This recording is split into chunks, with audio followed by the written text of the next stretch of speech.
नूंह और गुरुग्राम में तथाकथित निर्माणों को गिराने पर पंजाब और हरियाणा हाईकोर्ट की ओर से लगाई गई रोक के बाद बीजेपी प्रदेश प्रवक्ता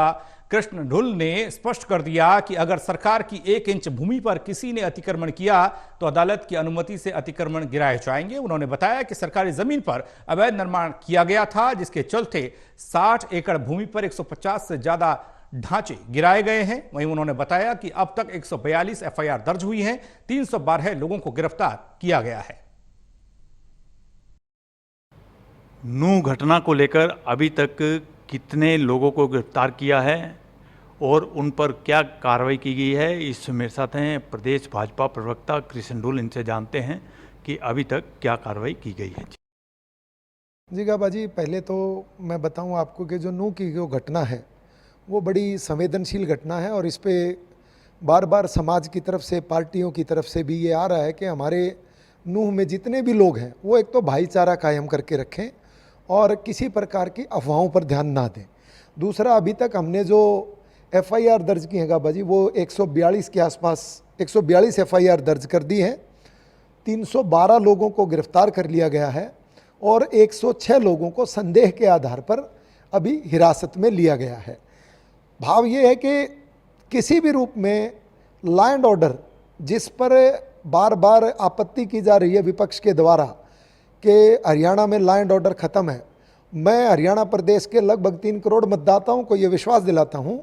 कि जो हमारी मनोहर सरकार है वो किसी भी रूप में लॉ एंड ऑर्डर को नहीं टूटने देगी। ढुल्ल साहब,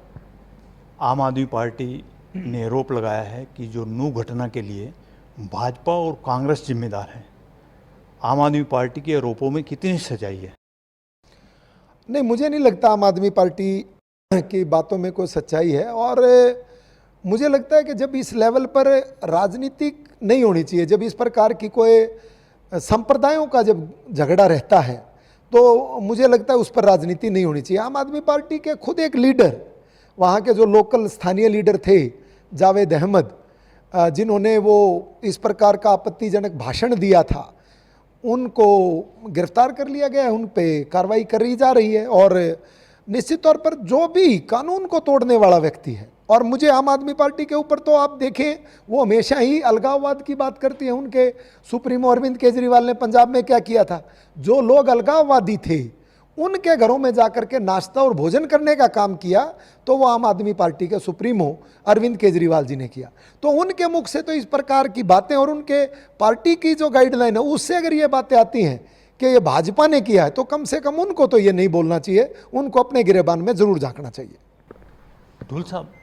अशोक तंवर ने आज ये आरोप लगाया है कि नूंह घटना के लिए भाजपा और कांग्रेस जिम्मेदार है। नहीं, मुझे कांग्रेस के भी एक हमारे सम्मानित विधायक मामन खान, जिनका के विधानसभा में दिया गया जो भाषण है और उसमें बहुत सारे आपत्तिजनक शब्द हैं जिनको लेकर के हिंसा बढ़ी, मैं ये कह सकता हूँ, तो उनके खिलाफ भी विभाग की जांच चल रही है, एसआईटी जांच कर रही है और दोष कोई भी हो, किसी ने भी किया हो, चाहे मामन खान हो, चाहे हमारी पार्टी का कोई कारिंदा है, चाहे हमारी पार्टी का पदाधिकारी है, जिसने भी कानून तोड़ा है, भारतीय जनता पार्टी की मनोहर सरकार किसी भी रूप में जो अलगाववाद की बात करते हैं, देश को तोड़ने की बात करते हैं, प्रांत में भाईचारा बिगाड़ने की बात करते हैं, उनको किसी भी रूप में क्षमा करने वाली नहीं है। और हमारे जो एसपी और डीसी जो हमने अभी भेजे भी हैं वहाँ, वो लोग पुराने वहाँ रहे हुए, उनका एक्सपीरियंस भी है, उसके आधार पर भी मैं कह सकता हूँ कि बहुत जल्दी ही दूध का दूध और पानी का पानी, जो भी दोषी हैं वो सामने आएंगे, ये मैं आपके सामने दावा करता हूँ और हरियाणा के लोगों से अपील करता हूँ कि वो किसी भी प्रकार की अफवाहों में ध्यान ना दे करके भाईचारा कायम रखें। ढुल्ल साहब,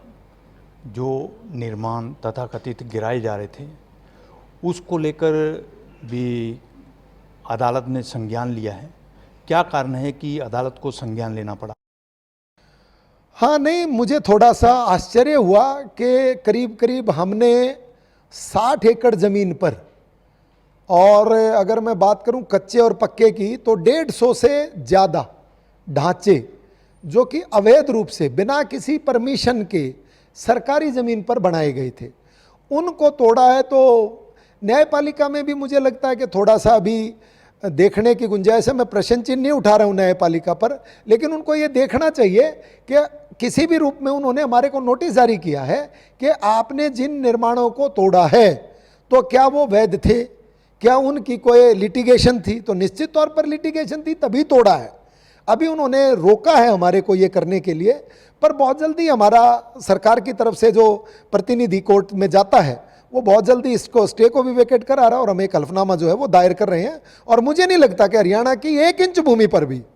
किसी ने भी अगर कोई अतिक्रमण किया है या किसी भी रूप में अभी चल रही है, वो बांग्लादेशी हैं, बर्मा के हैं, म्यांमार के हैं या जो भी हैं, और मैं समुदाय की बात नहीं कर रहा हूँ, चाहे कोई भी समुदाय के लोग हैं, अगर उन्होंने सरकारी ज़मीन पर अतिक्रमण किया है तो उनको वहाँ नहीं रहने दिया जाएगा, उनके अतिक्रमण गिराए जाएंगे और उन कोर्ट से परमिशन दोबारा लेंगे। ये थे मेरे साथ प्रदेश भाजपा के प्रवक्ता कृष्ण ढुल। इन्होंने बताया